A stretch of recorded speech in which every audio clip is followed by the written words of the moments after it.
مساء الفل. عامل مساء النور يا ايه؟ انا جمال. مبسوط قوي انك معايا النهارده. وانا اتمنى ان يكون وقت حلو وكويس اكيد وندردش مع بعض كده شويه اكيد. كلام حلوين كده. النهارده هنتكلم عن موضوع شويه غريب. احنا من واحنا صغيرين مم. الافلام الكرتون والسوبر هيروز وسبايدر مان وسوبرمان وباتمان والناس دول خلقوا جوانا اننا حابين يكون عندنا رول موديل وقدوه. الموضوع ابتدى يتطور معايا، مثلا انا وانا بحب الكوره قوي فابتدى يكون عندي قدوه في لعيبه الكوره، مم. بقلد قصات شعرهم وطريقه احتفالهم ولعبهم وابتدى الموضوع يتطور بقى مع تدخل السوشيال ميديا ويبقى اخطر بقى، انه ابتدى يكون عندنا قدوه مش بس في افلام زي سوبر هيروز وده قدوتنا، لا، فناس بقى حقيقيه. يعني زمان في الافلام احنا عارفين ان ده تمثيل في الاول وفي الاخر، بس دلوقتي قدوتنا شخص حقيقي عايش، ما نعرفش عنه حاجه، عمرنا ما شفناه.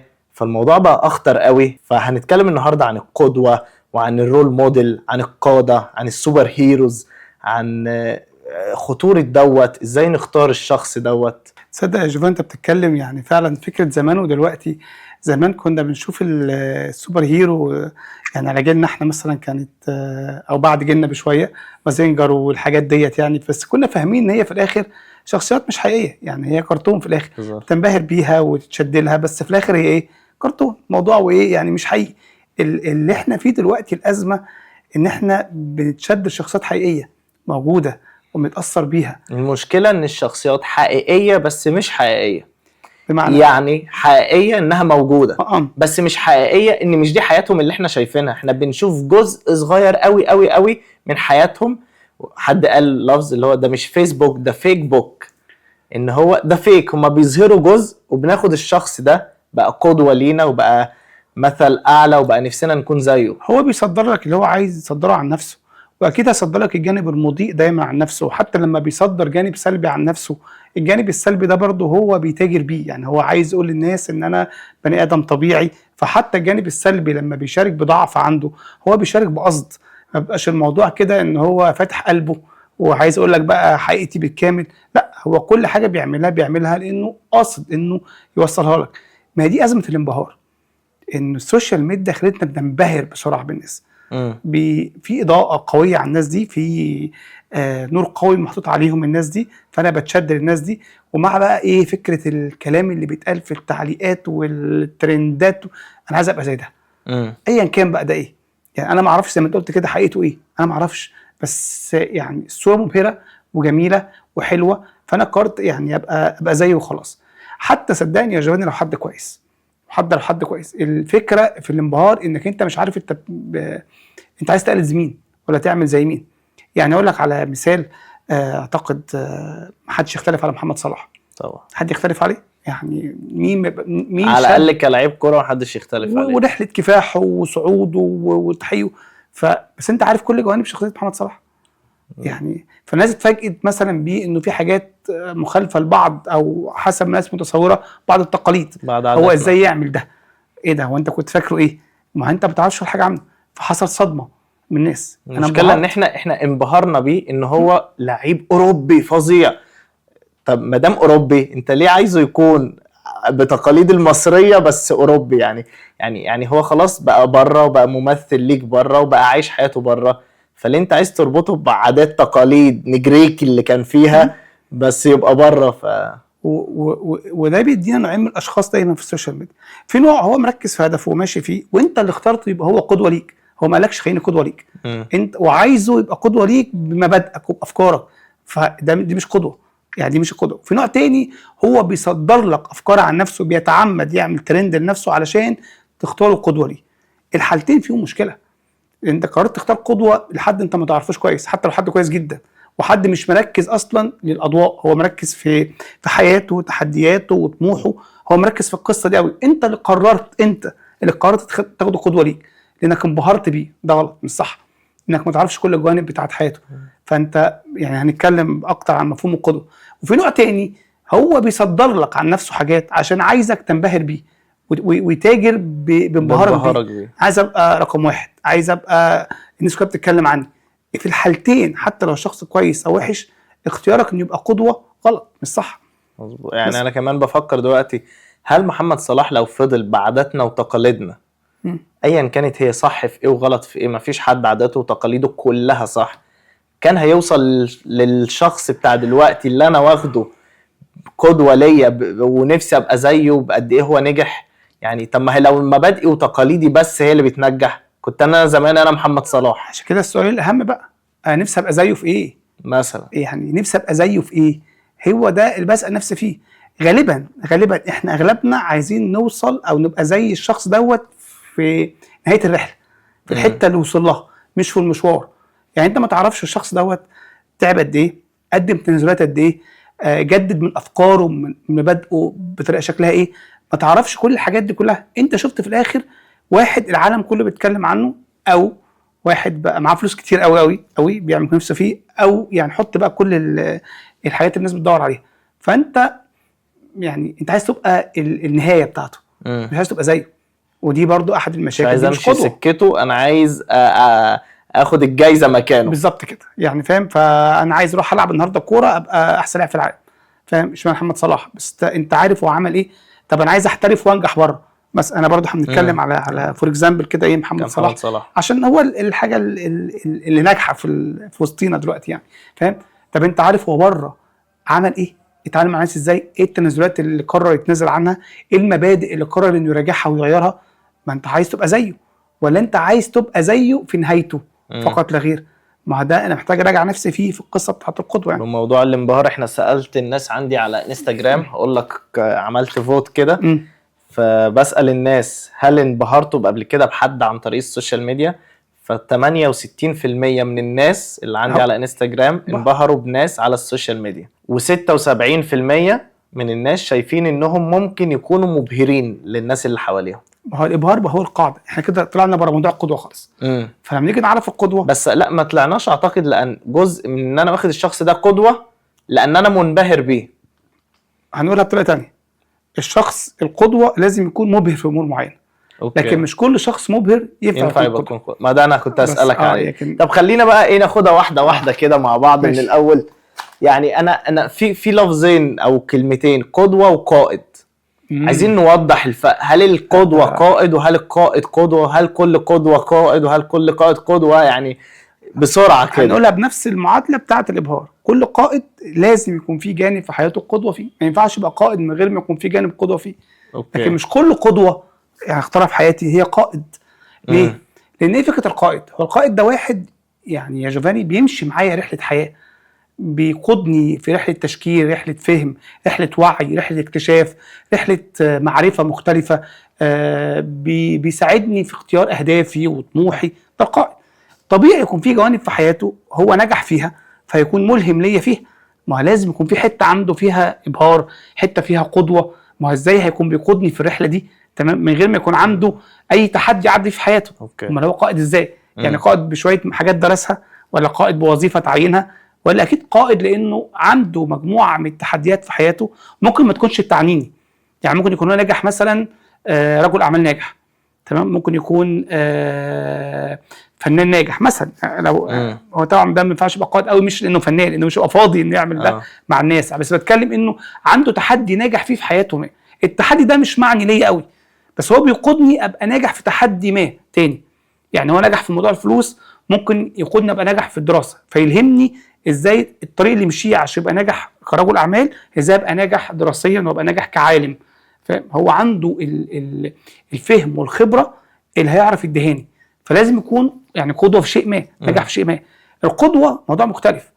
انا في حد اخترته قريت يعني مثلا، انا ما اعرفش دكتور مجدي يعقوب، انا ما عملتش معاه، بس انا عجباني جدا رحلته وطريقته واسلوبه واللي عمله، وانه يرجع مصر تاني ويكرر. ده انا شايف ده قدوه ليا، قدوه ليا لان انا عايز امشي في الحته دي. لما اجي افرق بين القدوه والشخص المبهر، هاجي عن حته انه هو هيلهمني بايه، يعني هيديني ايحاء بايه، هيمشيني في انهي سكه. الشخص المبهر لا، انا بيعجبني اول اللي وصل له، فانا عايز الحته اللي وصل لها دي. يعني بتصدم بعد كده في زي ما كنا بنتكلم عن محمد صلاح، اتصدمنا ان هو في عادات غربيه هو بيجاريها، هو ازاي يعمل كده؟ اتصدمت انك انت واخده كشخص مبهر. انت لو بتفكر فيه كقدوه او شخص ملهم لحياتك، انت دايما هتركز على رحلته، هو ازاي عرف يتأقلم مع المجتمع الأوروبي ويطور من نفسه ومن ثقافته عشان يبقى جزء من المجتمع ده ويكسب كم الحب وكم التأييد ده بره. أنا لو هو ملهم ليك، لكن أنت بتبص على النهاية فده بقى شخص مبهر. عشان تميز الحتة دي جواك، شوف أنت الشخص اللي أنت بتقول إن هو قدوة ده، أنت إيه اللي عاجبك فيه؟ إيه اللي بيلهمك من حياته؟ ده الملهم والقدوة. قائد بقى، القائد لازم شخص أكون أنا أعرفه، يعني في تواصل شخصي بيني وبينه، في مجال معين بيربطنا ببعض، في حاجه معينه مشتركه بنعملها مع بعض. والقائد بيحتوي على حاجات كتيره من اللي بنتكلم فيه ده كله. يعني في جزء في حياته ملهم فينفع يبقى قدوه، في جزء في حياته مبهر نجح في حاجات، فهو في كل الحاجات دي كلها. فالقائد ده شخص انا على تواصل معاه. لكن القدوه مش شرط اكون عارفه، ما انا لسه بتكلم عن مجدي يعقوب ومحمد صلاح والناس دي كلها، واحنا نعرف الناس دي، انا ما اعرفش الناس دي كلها، بس لما اقرا الهيستوري بتاع مجدي يعقوب ولا اقرا السيره بتاعت محمد صلاح، لا انا عايز في حاجات كتيره بتحفزني من جوايا. ازاي دول عرفوا ينجحوا رغم كم الاحباطات اللي موجوده في المجتمع اللي احنا عايشين فيه؟ ده اللي بنتكلم عليه فكره القدوه. يعني كمان فكره عمرو دياب الترند الاخير اللي بقاله كذا يوم على فيسبوك دوت، لما ضرب الشخص بالقلم اللي جه يتصور معاه والناس اتصدمت فيه، وازاي واحنا مش هنسمع عمرو دياب تاني. انا بحب عمرو دياب ومنبهر بيه، او يعني واخده قدوه في نجاحه، مش منبهر بيه كشخص، منبهر بنجاحه وانه ازاي قدر يفضل على التوب ليفل فتره طويله قوي، ازاي فضل مكمل، ازاي في مغنيين عمالين يطلعوا ينزلوا هو لسه رقم واحد. فانا عجبني الحاله دي واخده قدوه في نجاحه، لكن ما انبهرتش وبالتالي ما انزعجتش لما لقيته اخطا، لان انا متخيل ومتوقع من عمرو دياب ومن اي شخص ومن انا شخصيا ان انا هغلط في حاجات كتير. فاتفاجئت مش بس من اللي عمله عمرو دياب، اتفاجئت اكتر من رد فعل الناس على اللي عمله عمرو دياب، لان هم منبهرين بعمرو دياب. الستار، الصوره المرسومه لعمرو دياب، الغلاف الخارجي، هو ده عاجبهم فيه قوي. الشخص الرياضي، الشخص المحافظ على نفسه، كل ده الشخص اللي الناس كلها بتتكلم عنه. عربيات عمرو دياب، حفلات عمرو دياب، دي كلها. بص يا جماني، ما طبيعي تنبهر بناس، يعني انبهر زي ما انت عايز، لكن فرق بين انه انا منبهر بالشخص دوت او انا واخد الشخص ده قدوه ليه. هي دي بس النقطه اللي بنتكلم فيها، انه قدوه ليك يبقى انت حياته ملهمه ليك في حاجات كتير قوي، فهتكتشف انه في الاخر في حاجات كتير هيعملها مش عاجباك ومتفقش معاك، كده على جنب. انا مركز على رحله صعوده ورحله نجاحه ورحله تحدياته، ده اللي مركز عليه. لكن اكيد احنا مش هنبقى كوبي بيست، احنا زي بعض، فلازم كل حاجه هو بيعملها اكون انا مقتنع ومؤمن بيها؟ لا طبعا. طب يبقى خلينا نقول ان كل قائد لازم يكون قدوة، طبعا صح؟ في امر ما في حياته. مش كل قدوة لازم يكون قائد. ما هي برضه كلمة قدوة كلمة مطاطة قوي، انا مش بتكلم واحد عايز اخد قدوة في كل امور حياته. لا قصدي بالمفهوم الصغير. تمام. وكل قدوة مبهر، بس مش كل مبهر ينفع قدوة. طبعا. صح كده؟ طب ايه المعايير اللي بختار بيها الشخص اللي يكون قدوة ليا؟ هو انا عايز ايه اصلا؟ انا عايز ايه؟ ما هو الانبهار يعني ايه؟ محدش يكره يبقى غني، محدش يكره يبقى مشهور، محدش يكره يبقى ناجح، فاهم؟ كلنا بنحب، فبننبهر بالناس اللي عملت ده، تمام؟ ولما بنفشل بنحقد عليهم بقى، بنبقى متضايقين، بنحس بالظلم والكلام ده كله. اشمعنى هم عايشين كده واحنا عايشين كده والدنيا دي كلها؟ انا عايز اعرف انا عايز ايه. طب عشان اعرف انا عايز ايه، ما انا محتاج ارجع لحته قبل دي شويه. هو انا اقدر اعمل ايه؟ انا قدراتي فين؟ الامكانيات اللي عندي تؤهلني اعمل ايه؟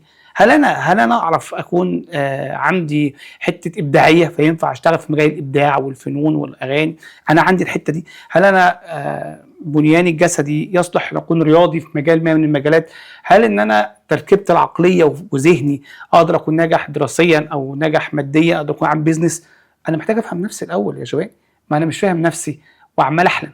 انا نفسي ابقى مغني جامد قوي، نص وحش قوي، فعارف فبتضايق قوي لما اروح اغني والناس تقول لك ايه، واتضايق واحبط. ايه الظلم ده؟ ما دي مش بتاعتك، انت مصر تلعب في حته، فخدت قدوه ليك غلط اصلا، وخدت اتجاهات ليك غلط اصلا. فانت عشان تفهم نفسك كويس فتعرف انت عايز ايه، فتدور على القدوه بقى اللي يساعدك في الحته دي. قدوه بقى هيبقى قدوه بشكل عام حد انا ما اعرفوش، ولا هدور على قائد ويكون قدوه في نفس الوقت، بس حد انا عايز حد اكون على تواصل معاه، حد اكون بتحرك معاه. فهرجع برضو خطوه لورا، انا ايه؟ يعني هل انت اشتغلت على نفسك وعرفت امكانياتك وقدراتك؟ صدقني اللي بيضايقني ان كتير جدا من الناس مش عايز تعمل الحته دي، عايز تحلم وبس. يعني انا قعدت مع ناس كتيره جدا وحكيت مع ناس كتيره جدا، المشكله الرئيسيه يا جوفان ان احنا بنحلم. طب بتحلم على اساس ايه؟ بنبهر بحاجات كتير حوالي، في عصر السوشيال ميديا، عصر الابهار، كله عايز يعمل حاجات كتير قوي. انا عايز اشتغل في البيزنس اونلاين، عايز اعمل مش عارف ايه. هل انت عندك الادوات والامكانيات؟ هل انت طورت من نفسك ودرست واتعلمت؟ هل انت حاولت انك انت؟ مفيش، هو مجرد يعني. فانت محتاج تعرف الاول امكانياتك وقدراتك، دي متعبه ومش سهله، ومحتاجه انك انت تجرب حاجات كتيره، محتاج انك تفشل في حاجات وتنجح في حاجات. تمام، مجرد تبدا تحط بعض الاساس الصغير قوي، اللي عرفت اقرا نفسي كويس بشكل ما بدرجه 60% 40%، ابدا احلم بقى بناء على معرفتي لنفسي. اول ما ابدا احلم انا هلاقي نفسي بختار قدوه ليا تلقائيا، يعني هعرف. لكن لو ما عملتش الخطوه دي اكيد كل القدوه اللي اختارها هي انبهار. عارف الفكره اللي نايم في السرير وعمال يحلم طول الليل احلام اليقظه، فحلمت اني جبت العربيه الفلانيه وحلمت اني اشتغلت. طب انت عندك المؤهلات تعمل ده كله؟ لا، ما عنديش. طب انت جربت تشتغل شغلانه وفشلت فيها؟ لا، ما جربتش اصلا اشتغل في الشغلانه دي. فاهم يعني؟ ما حاجه تانية يعني جت في بالي دلوقتي هنتكلم، الخوف من الفشل ده مرعب، ده بيخلينا كتير قوي بنخاف نكتشف نفسنا. انا خايف افشل، وده انا بعذر في ناس كتيره يا جوفاني ان المجتمع قاسي قوي في الحته دي، اللي بيفشل بيدوسوا عليه شويه، رغم ان انا محتاج افشل عشان اقدر افهم نفسي. يعني انا اعتقد كل الناس اللي انا منبهر بيهم فشلوا. اشكرك، كويس اقول الجمله دي حالا. مفيش حد من الناس اللي وصلوا دول ما مرش باوقات فشل، جرب حاجات وما جاتش معاه زي ما هو عايز، خد قرارات ما كانتش احسن قرارات. كلنا يعني فشل جزء كبير من فهمي لنفسي، وجزء كبير من النجاح.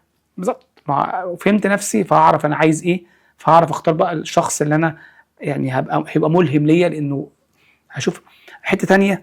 ما انا برضو بادئ منين؟ يعني هل انا يعني ما انا مثلا لو انا في مولود في اسره يعني كانت الماديه كويسه وعندي ادوات كويسه وعندي قدرات كويسه، ما اعتقدش محمد صلاح ينفع يبقى قدوه ليا قوي، ان البدايات مختلفه. فاهم؟ فانا بختار شخص يعني فاهم يعني. انا برضو محتاج اعرف انا ببدا منين. ممكن اخليه قدوه في الاستمراريه مثلا بس مش في قصه الكفاح، مش لان انت مفيش قصه كفاح اصلا يعني. فلازم اعرف انا بادئ منين. برضو ممكن العكس، اكون انا بادئ من مستوى تحت قوي، مادي ضعيف او اجتماعي ضعيف، وبختار قدوه بادئه من مستوى مادي عالي. فانت برضو يعني الرحله هتبقى مش متشابهه، الرحله مش شبه الثانيه. فانت تلاقي في حاجات كتيره وانت بتقرا سيرته وانت بتدرس عن حياته مش هتعرف انت تعملها، ما عندكش الادوات دي. فعشان اختار قدوه لازم اعرف برضو انا بادئ منين، والشخص اللي انا قررت ان استلهم من حياته اللي يحفزني ويشجعني بادئ منين. دي مهم عشان اشوف احنا يعني نفس البدايه ولا صعب. طب الصح ان انا يكون عندي قدوه في كل حاجه، ولا عندي كذا قدوه في كل مجال؟ يعني مثلا قدوه، انا بحب الجيم فيبقى عندي قدوه ان انا نفسي اكون زي مثلا بيج رامي ولا ناس من الفورمه، وبحب الكوره فنفسي ابقى زي محمد صلاح، وبحب مثلا الشغل فنفسي اكون زي نجيب ساويرس وهكذا. ولا انا مثلا بختار انا نفسي اكون زي محمد صلاح في كل حاجه في حياتي؟ لا طبعا غلط. يعني انا بستلهم من رحله حد ما، اللي كنت بتكلم من شويه، انا بدايتي فين، فبشوف حد نفس البدايه بتاعتي ووصل، فانا بستلهم من تحدياته والضغوط اللي مر بيها وازاي طور من نفسه ومن شخصيته، فده باخده قدوه ليا في التحدي نفسه. انا بعرف بدايتي منين وبعرف قدراتي ايه، وبدور على حد شبهي في البدايه والقدرات، واشوف القصه دي. خلصنا الحته دي، المجال بقى اللي انا هنطلق منه. انا محتاج قدوه ليا فيه، حد ازاي طور نفسه في المجال ده، ازاي عرف ينجح في المجال ده مجال مختلف خالص. ممكن اكون انا واخد محمد صلاح قدوه ليا في البدايات، نفس البدايات ونفس الظروف ونفس الدنيا، فاستلهمت منه الامر ده وشايفه ان انا عايز ابقى زيه، لكن انا ناجح جدا في البيزنس، ما عنديش اي قدرات رياضيه. فانا محتاج اشوف حد زي باشمهندس نجيب ساويرس فلان الفلاني، حد نجح وعرف يعمل بيزنس كبير قوي، فانا استلهمت من هنا حاجه ومشيت ورا ده في حاجه تاني. انا محتاج ده. احنا بنتكلم هنا على القدوه مش القائد. ان انت واخد مثلا ممكن مجدي يعقوب قائد قدوه ليك، تمام، مع انك مثلا مش خريج طب يعني، صح؟ استلهمت منه فكره ازاي رجع وفاد المجتمع بتاعه. انا عجباني جدا دي وعايز ابقى زيه في الحته دي، بس انا راجل رياضي بس، هتعمل ده ازاي؟ ممكن اعمل اكاديميه ما بتشجع الناس بطريقه، واخدين عمرو دياب قدوه رغم اننا مش مغنيين ومش هنغني، بس في الاستمراريه 30 سنه ناجح. فانا عجباني ده جدا، ازاي عرف يحافظ على ده، ازاي طور من نفسه رغم ان انا اكون مجالي حاجه تاني. فمحتاج حد قدوه برضو في المجال بتاعه. مهم جدا دي. ده لو انا عايز اعمل ده. وبرضو هرجع اقول انه دي حاجه والقائد حاجه، بس عشان نفرق. اوكي. القائد لازم شخص اكون انا على تواصل على معاه. تواصل، مش القائد بتاعي ما ينفعش يكون حد على السوشيال ميديا ما اعرفوش هو مثلا، قائد صح؟ ازاي يعني؟ يبقى قائد اوكي. يعني مديري في الشغل انا ما يعرفنيش ولا اعرفه يعني؟ اوكي. ما ينفعش، لازم يكون يعني في تواصل بيننا. فنطلع بس فكره القاده من القصه دي. اوكي. دول موجودين في حياتنا ودول سهل نلاقيهم. يعني القاده دول هنلاقيهم في اشغالنا، هنلاقيهم في عائلاتنا، هنلاقيهم في مجتمعاتنا، هنلاقي قاده كتير قوي. ما نقلقش يعني من القصه دي. القدوه دي انك تختار القدوه هي اللي صعبه. اوكي. انك لازم تعرف بدايتك فين، قدراتك ايه، وتشوف مين يلهمك في القصه دي، وبعد كده تشوف المجال بتاعك. بس في حته مهمه قوي، ما اعرفش انت كنت هتتكلم فيها ولا لا. هو ضروري يكون في قدوه في حياتي؟ يعني هو لازم؟ هو ده المفروض كان اول سؤال. هو لازم يعني هو لازم؟ اعتقد ده نوع من التحفيز مهم جدا جدا. واعتقد الشخص اللي بيرفض ده هو عنده ازمه داخليه في الحته دي يعني مش عارف، هو مش فاهم نفسه كويس، مش فاهم الحياه كويس. يعني ليه لا؟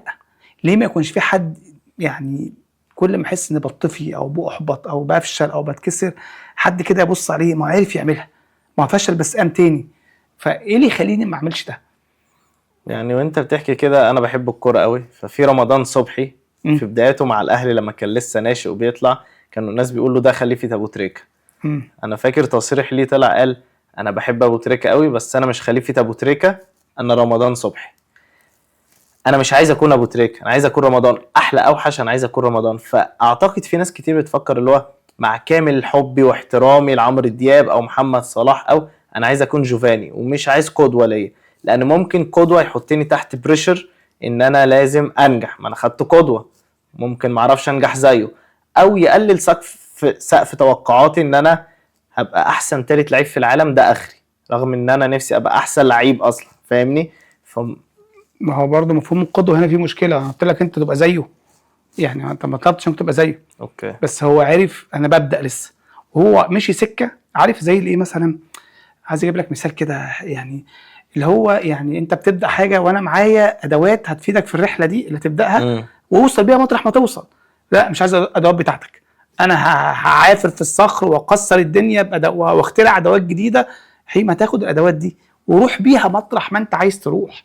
يعني قدوه كده بيديني ادوات استخدمها انا في ان اوصل للهدف بتاعي بقى اللي انا عايزه. يعني مثلا يعني انا لو حد قال لك مثلا لو لاعب ناشئ جديد مثلا، ده احنا بنتكلم محمد صلاح وقطعنا الراجل واحنا قاعدين هنا اوكي، ناشئ جديد وقال لك نفس الجمله دي، انا عايز اكون انا مش عايز اكون حد تاني. طب ليه؟ ما الراجل ده عنده رحله حلوه يعني وعنده تجربه حلوه ممكن تفيدك وتعلمك حاجه في اتخاذ قرارك، في الطريقه اللي بتفكر بيها. الراجل ده لما راح مثلا لما راح انجلترا اول مره في تشيلسي وكمل احباطات ورغم من كده رجع تاني وكمل. الحته دي ممكن تمر بيها انت فتحس ان دي نهايه العالم بالنسبه لك فتقع. طب ما ده ينفع يكون ملهم ليك في الحته دي. اوكي. فتاخد الاداه دي وشوف الراجل ده راح ايطاليا، راح عمل انتفاضه قويه جدا ورجع تاني انجلترا. فانت ممكن تبقى واقف عند حته تشيلسي دي واتكسرت او احبطت او المدير الفني ما اقتنعش بيك فركنك، فاهم؟ وتحس انه خلاص كده احلامي كلها راحت. ما حد تاني عنده اداه استلهم منها، اوصل بيها بقى تبقى انت رقم واحد في العالم. اوكي. بتاعتك. ما انت لازم تكون انت في الاخر. ما هو مين قال ان القدوه ان انا اكون زي التاني؟ مش مطلوب منك تبقى زيه، مطلوب منك انك انت تتعلم من حياته. أوكي. تستلهم من حياته ادوات بتستخدمها في رحلتك، ادوات موجوده ليك بشكل مجاني. يعني اعتقد من السذاجه لما يكون في حاجه مجانا او متاحه ليك انك تستخدمها وانا لا مش عايز استخدمها، انا ماليش دعوه باللي عمله. هو ازاي عرف يخلي الناس تحبه قوي كده ابو تريكه؟ يعني السك هنا ايه؟ طب ما دي اداه، الراجل ده عرف يوصل قلوب الناس. ما تشوف الاداه دي عملها ازاي وخد قلوب الناس دي وروح بحته ثانيه انت خالص. بس ليه لا؟ فاهم الفكره؟ ما تستغل ده، حاجه مجانا متاحه ليك. بس اعتقد انه صعب الشخص يقول لا مش عايز ابقى قدوه في حياتي، لانه فاهم القدوه غلط غالبا. اعتقد سبب من اسباب رمضان صبحي اللي فيه دلوقتي انه ما خدش ابو تريكه قدوه. ايوه انا مش عايز اتكلم عن كده، بس لو كان خد ابو تريكه قدوه كان زمانه في حته فاهم انه في سيكولوجيه معانا. الراجل ده يمكن عملها بالفطره، عملها ببساطه، بس كسب الناس بيها. شوف اللي يا عم خدها واعملها بخبث حتى، بس اعملها. انت خدها انت وطبقها انت بقى بقصد. هو عملها بدون قصد او عملها بقصد ايا كان بقى اللي جواه ايه، بس خدها وطبقها انت. يعني كانت هتفرق معاك جدا في اتخاذ قراراتك. انا عارف انه الجمهور ليه تفكير معين فلازم اراعيه في اتخاذ قراري. كانت ممكن تخليك في حته ثانيه دلوقتي مظبوط. وتبقى مش ابو تريكه بقى، تبقى مارادونا اللي جاي، ميسي تبقى رونالدو، ايا كان بقى. بس في، فاهم الفكره؟ ايوه. هو ده اللي بتكلم فيه في القدوه. يعني انا عندي ادوات مجانيه متاحه، ناس تجربه ناس عاشوها، انا ممكن استلهم منها ليا حاجات تنفعني في تجربتي الشخصيه. اوكي. ممكن نحط تعريف للقدوه ده على فكره. طيب والمفروض بقى اتاثر بالقدوه ده لحد فين؟ يعني اسيبه لحد فين يشكل فيا او يخليني اتغير او اخده لحد فين؟ يعني اتاثر بيه لحد فين؟ انا شايف انها تجربته اللي تهمني، مش حياته الشخصيه. تجربته انا باخده ملهم في امر معين. لو تجربته الشخصيه، يعني مثلا انا هاخد قدوه لحد في جوازه، انا هاخد الحته دي، بس لازم حد اكون عارفه كويس. انا مش باخد حاجه بقى ايه ان جنرال، لا باخد حاجه خاصه جدا. انا عاجبني الشخص دوت ازاي اختار، وازاي اتجوز، وازاي عمل علاقه مع مراته بشكل كويس، وازاي ربى اولاده كويس. لا وثانيه بس ان انا بقطعك، هو ممكن يكون عامل علاقه حلوه مع مراته بس مش لازم يكون اب كويس مثلا، صح؟ انا هستلهم ايه من التجربه؟ أوكي. انا محتاج ايه، تمام، وعايز استلهمه. اوكي. وبعد هرجع الحته الاولانيه، انا بادئ منين وقدراتي ايه وعايز ايه. مظبوط. فبدور هستلهم ايه من، يعني هدور على الادوات المجانيه المتاحه ليا عشان اخد منها اللي ينفعني في اللي انا عايزه. انا خلاص عرفت انا بادئ منين، وعرفت بشكل ما قدراتي ايه. بادئ منين دي سهله كل الناس تعرفها. قدراتي ايه دي ممكن احتاج وقت فيها، بس عرفت شويه حاجات عنها وهتتجدد مع الوقت يعني. وبناء على قدراتي ايه عرفت انا عايز اوصل لفين. حلو. فانا عندي بدور بقى على الادوات المجانيه المتاحه ليا، فبشوف كل حد انا محتاج ايه منه. ده راجل ناجح جدا عائليا، دي هتنفعني في القرار بتاعي. انا محتاج عشان اوصل لحته معينه لازم اكون ناجح عائليا. اشوف حد ازاي عرف يرتبط وعرف يتجوز وعرف يختار، تمام. بس بدور برضو على نفس، هرجع نفس الحته يا جوفاني، البدايات تكون مشتركه. ما بقاش انا من ثقافه وبروح ادور على الالهام في ثقافه تانية خالص، يعني انت بتتعب نفسك. انتوا مختلفين في طريقتكم في التفكير. حد تاني عاجبني ادارته للبيزنس بتاعه، حد تاني عاجبني علاقاته، ازاي عارف ان هو الناس كلها تحترمه ويحترم الناس كلها وما يخش في خصومه مع حد. انا محتاج ده في رحلتي، فانا هدور على الحته دي، هستلهم منه الحته دي، ماليش دعوه بالباقي بقى. اوكي. ما يخصنيش، ما اقعدش مركز بقى اصل هو مثلا لو انا بدور على ادارته للبيزنس، اصل هو كل شويه يتجوز ويطلق، انت مالك؟ ما يخصكش دي. هو انت مش واخده تبقى قلب مش رياضي، اصل هو تخين، اصل هو مالي شكله مش ده مش قصتي. انت قصتك انك استلهمت منه الحته دي. يعني لو انت بقى خدت استلهام منه في حته الارتباط ورايح لواحد اصلا فاشل في الارتباط بتاعه، دي مشكلتك انت، فاهم؟ انت بتدور على حد ناجح في ارتباطه عشان انت محتاج في رحلتك يبقى عندك عيله او اسره قويه، فبتدور على الناس ازاي عرفوا يعملوا اسره قويه، ناس نجحت في ده قوي.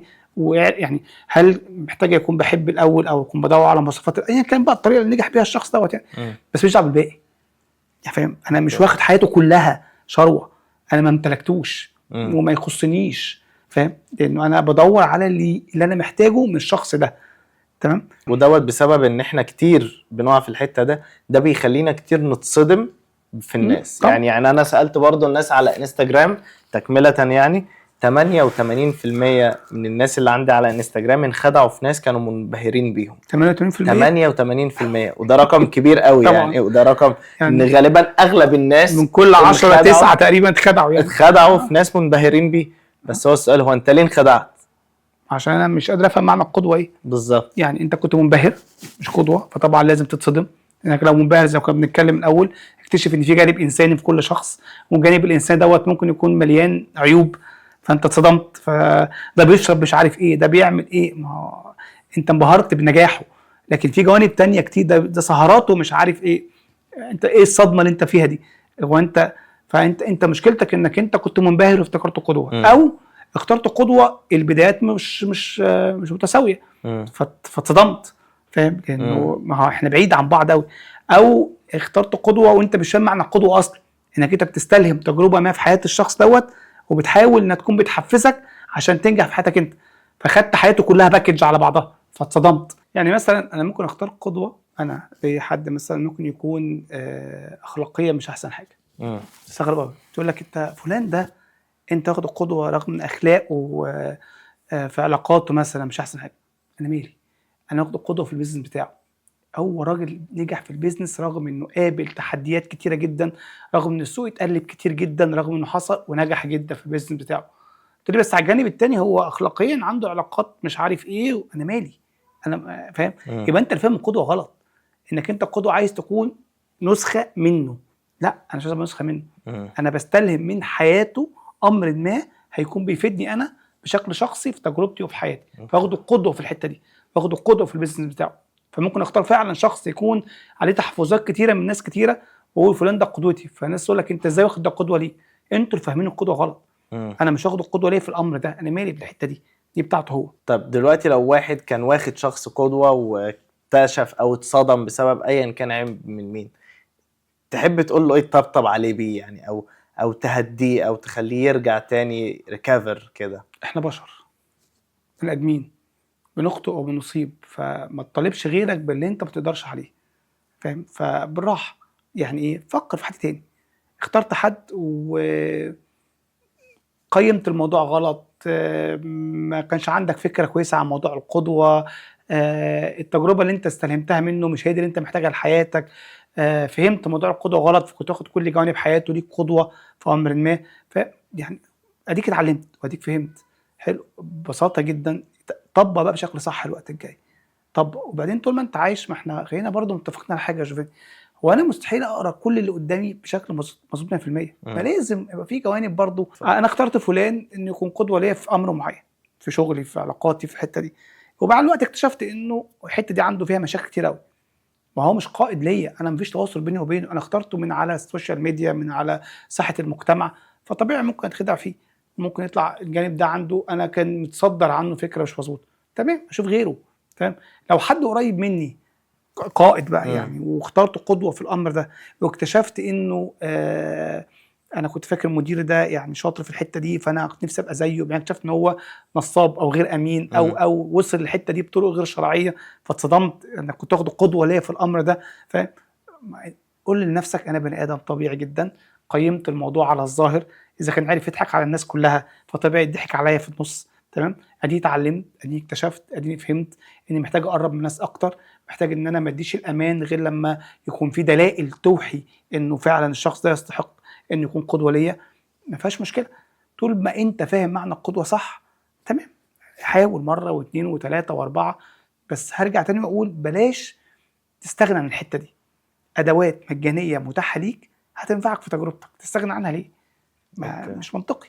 طب احنا عارف ان احنا جاوبنا على الحتة دي، بس عايز استفيد فيها اكتر، ان انا بقى مش بس انخدع في الناس، انا ممكن انخدع في نفسي، وهي اني انا مثلا كنت واخد فلان ده قدوة وهو نجح قوي، بس انا ما قدرتش انجح زيه، فحس ان انا فاشل. انا عارف اننا جاوبنا عليها بس اخدناها خطف، بس حابب اننا نستفيد لان كتير قوي بيحس بكده. هي القضيه في الخوف من الفشل من البدايه خالص بقى. انا ليه ما فهمتش نفسي صح؟ لاني خفت اجرب. انا عايز اخش في حاجه انجح فيها. لما يقعد معايا الشباب بيحكوا معايا انا عايز اعمل بيزنس وانجح، فقلت له ممكن نفكر في البيزنس مع بعض يعني، او اقعدك مع ناس متخصصه بس تنجح دي انا ما اعرفش هتحصل ولا مش هتحصل. لكن ثقافه المجتمع انه الفشل ده خطر، لا الفشل مش خطر، انت كل ما بتفشل كل ما بتتعلم. محدش بيحبه ومحدش عايزه، بندور بكل الطرق ان احنا ننجح، فالخوف من الفشل اساسا هو اللي بيوصلنا للمشكله دي. فلو انا عندي مش الشجاعه الكافيه ان انا اعمل خطه وامشي فيها ويكون عندي احتماليه للفشل، هتعلم من بدري قوي ازاي اتقبل ان انا ممكن افشل في اختياراتي في قراراتي. ده طبيعي جدا. عارف اللي يرتبط وما ينجحش في اول ارتباط يحس انه دي مش سكتي، ليه؟ انت ما كانش عندك من الخبره الكافيه تختار الشخص المناسب. في حاجات انت اغفلتها، حاجات حسيت انها مش مهمه، حاجات حسيت انه دي تحدي عادي، وبعد كده لما دخلت في الموضوع اكتر اكتشفت ان حاجات مهمه جدا وما تعديش عادي، وكان لازم اخد بالي منها من الاول. اديك اتعلمت كام حاجه في القصه دي، فليه حكمت انك فاشل؟ ما تقول انا اتعلمت كذا وكذا وكذا وكذا، فتعلمتهم دول هيساعدوني في ان انا لما اخد قرار المره اللي بعدها يكون افضل.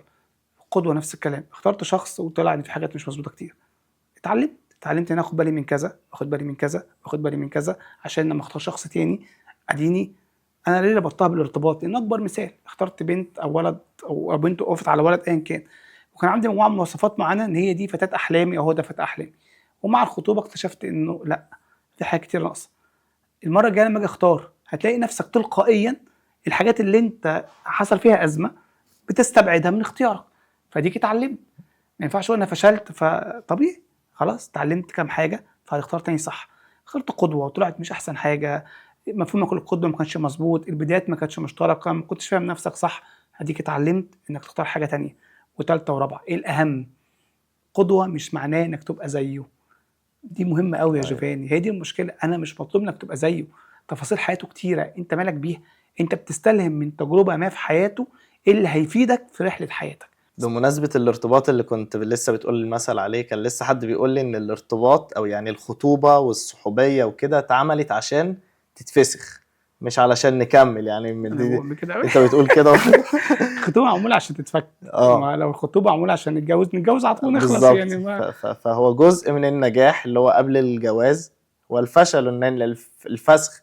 ومشكلة جيلنا، بغض النظر بقى عن الموضوع ده، مشكلة جيلنا هي اولا الخوف من الفشل، ثانيا السرعة. احنا كلنا عايزين نكون نكتب ان احنا اونر، وان احنا عندنا البيزنس بتاعنا، وان احنا وفي النهايه. نفس الوقت احنا م. مش عايزين نفشل، ومش عايزين نعدي، ومش عايزين ناخدها من تحت لفوق. فهي بالظبط. المشكلتين عندنا يعني. ودي مشكله كبيره، دي مشكله كبيره قوي يعني. انه يعني انا واحد مريت بحياتي في سكه طويله قوي، فشفت الموضوع ده. انا كنت زي اي حد شاب خارج، انا عايز اوصل ابقى كذا كذا. اكتشفت ان الموضوع عشان يبقى عندك بيت مستقر، فاهم، موضوع رحله طويله هتمشيها من الفشل ومن النجاح، ويبقى عندك الشجاعه انك تعمل ده. حاجه مهمه قوي، القدوه ده موضوع شخصي جدا، يعني شخصي جدا. يعني ما ينفعش ان انا اكون بقلد حد في موضوع القدوه دوت. ليه؟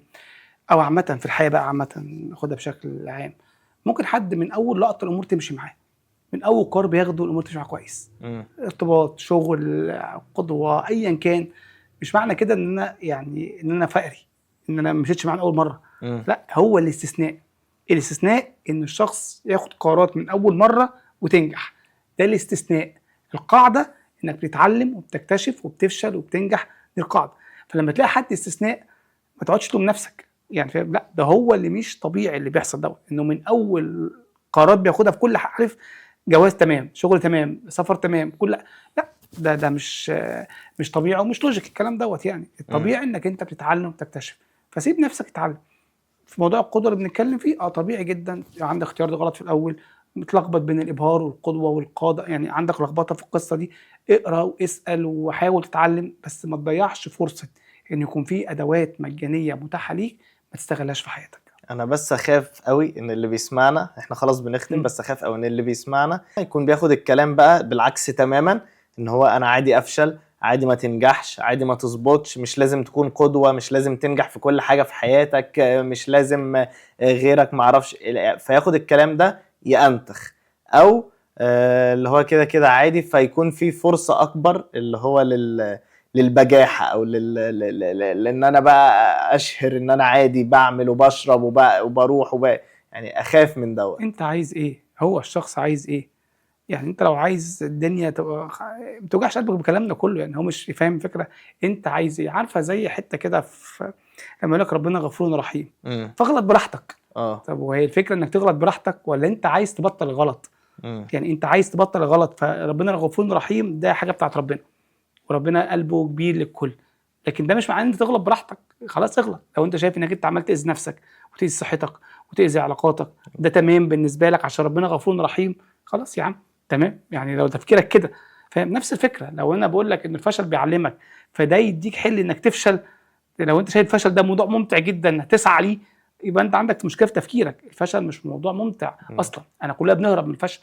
ما هو قالوا احنا قلنا يا عم، بس دي حياتك في الاخر يعني. اللي عايز يفشل هيلاقي 1000 عذر للفشل، واللي عايز ينجح هيلاقي 1000 سبب للنجاح. وبيني وبينك مين اللي بيتضايق من واللي بيخاف؟ اللي عايز ينجح. فانا بطمنك. لكن انت لو عايز تفشل من البدايه، يعني انت مش قلقان ولا خايف، انت اصلا بتدور على حجه ومبرر لنفسك عشان تعيش فاشل. لكن اللي عايز ينجح هو اللي متضايق، هو اللي بيسال، هو اللي بيقول يا جماعه انا فشلت ومتضايق. فانا بطمنك وبقول لك ما تخافش. فاهم الفكره؟ مبسوط قوي قوي بالحلقه، ومبسوط قوي انك جيت وبالكلام انا عجباني الدردشه دي قوي وانا والقعده كمان الحلوه دي يا انا جوفاني كمان معاك، قوي. واتمنى كنا قلنا حاجه مفيده في الاخر يعني. طبعا طبعا، شكرا كده. قوي، شكرا ميرسي يا يا ماجد، جوفاني، شكرا ميرسي على شكرا. الوقت دوت يا حبيبي.